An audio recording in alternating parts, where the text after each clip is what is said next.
कर्मों का फल, जैसी करनी वैसी भरनी, बहुत पुरानी बात है। किसी समृद्ध राज्य में धर्मपाल नाम का एक बहुत ही ईमानदार और दयालु व्यापारी रहता था। वह मिट्टी के बर्तन और मूर्तियां बनाने का व्यवसाय करता था। उसकी कला में जादू था और उसका व्यवहार इतना सौम्य था कि जो भी उससे एक बार मिलता वह उसका मुरीद हो जाता। धर्मपाल का एक ही सिद्धांत था, धर्म और ईमानदारी। वह अपनी कमाई का एक बड़ा हिस्सा गरीबों, भूखों और बीमारों की सेवा में लगा देता था।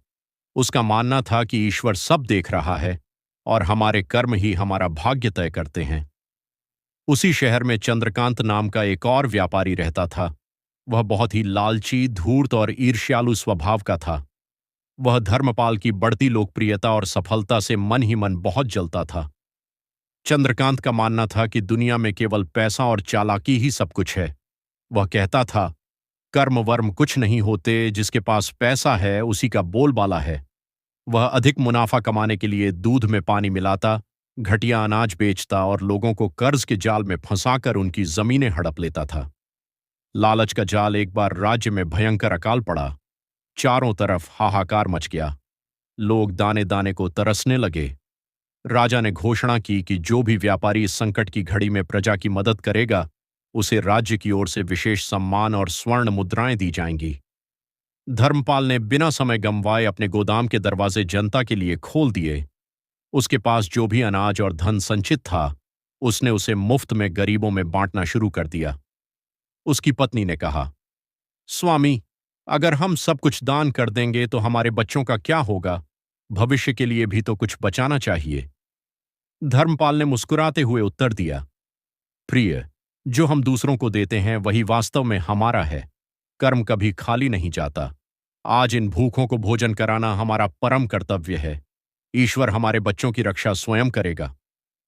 दूसरी ओर चंद्रकांत ने इस आपदा को एक बड़े अवसर के रूप में देखा। उसने अपने सारे गोदामों को ताला लगा दिया और अनाज को छुपा दिया। जब बाजार में अनाज की भारी किल्लत हो गई तो उसने उसे 10 गुना ऊंचे दामों पर बेचना शुरू किया।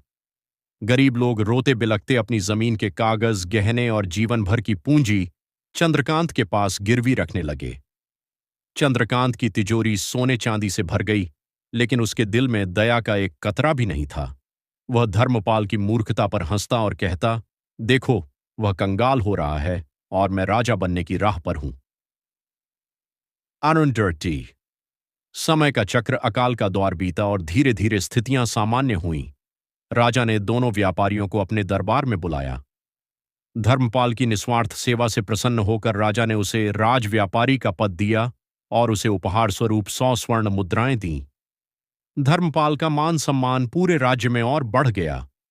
इसके विपरीत चंद्रकांत को राजा की ओर से कोई सम्मान नहीं मिला, जिससे उसके मन में धर्मपाल के प्रति नफरत और बढ़ गई।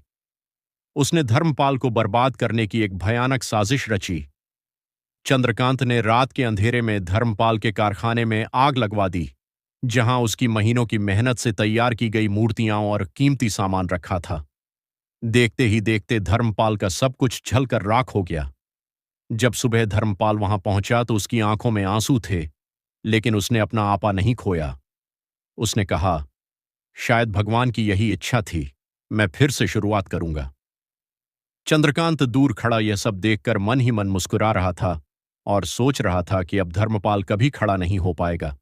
लेकिन वह भूल गया था कि कर्म की चक्की धीरे चलती है, पर पीसती बहुत बारीक है। कर्मों का हिसाब इस घटना के कुछ ही महीने बीते थे कि चंद्रकांत के जीवन में काले बादल मंडराने लगे। उसका इकलौता बेटा, जिससे वह अपनी जान से ज्यादा प्यार करता था, एक रहस्यमयी और गंभीर बीमारी की चपेट में आ गया। चंद्रकांत ने देश विदेश के बड़े बड़े वैद्यों को बुलाया, पानी की तरह पैसा बहाया, लेकिन किसी की दवा का असर नहीं हुआ। लड़के की हालत दिन प्रतिदिन बिगड़ती चली गई। वैद्यों ने हाथ खड़े कर दिए और कहा, अब इसे कोई दवा नहीं, बल्कि किसी महात्मा की दुआ या किसी सच्चे इंसान का आशीर्वाद ही बचा सकता है। चंद्रकांत हताश हो गया। उसने अपनी सारी दौलत की तरफ देखा, जो आज उसके बेटे की जान बचाने में पूरी तरह असमर्थ थी। उसे पहली बार एहसास हुआ कि पैसा ही सब कुछ नहीं होता। वह रोता हुआ नगर के प्रसिद्ध संत के पास गया और उनके पैरों में गिर पड़ा। संत ने उसकी हालत देखकर गंभीर स्वर में कहा, चंद्रकांत, तुमने जीवन भर लोगों की लाचारी का फायदा उठाया है, उनके आंसू बटोरे हैं। तुमने जो बोया है वही काट रहे हो। यह तुम्हारे ही बुरे कर्मों का फल है। चंद्रकांत ने रोते हुए पूछा, महाराज, क्या इसका कोई उपाय नहीं है? मैं अपनी सारी धन दौलत छोड़ने को तैयार हूं। संत ने कहा, इसका केवल एक ही उपाय है। इस नगर में केवल एक ही ऐसा व्यक्ति है जिसका पुण्य इतना प्रबल है कि वह यमराज के द्वार से भी तुम्हारे बेटे को वापस ला सकता है। वह है धर्मपाल। जाओ, उससे अपने पापों की क्षमा मांगो और उसके पैरों की धूल अपने बेटे के माथे पर लगाओ। क्षमा और पश्चाताप। यह सुनकर चंद्रकांत के पैरों तले जमीन खिसक गई। उसने सोचा, मैंने जिसका घर जलाया, जिसे बर्बाद करने की कोशिश की, आज उसी के सामने हाथ फैलाना होगा। लेकिन बेटे की ममता के आगे उसका अहंकार टूट गया। वह दौड़ता हुआ धर्मपाल के टूटे हुए घर पहुंचा। धर्मपाल उस समय मिट्टी के नए बर्तन बना रहा था।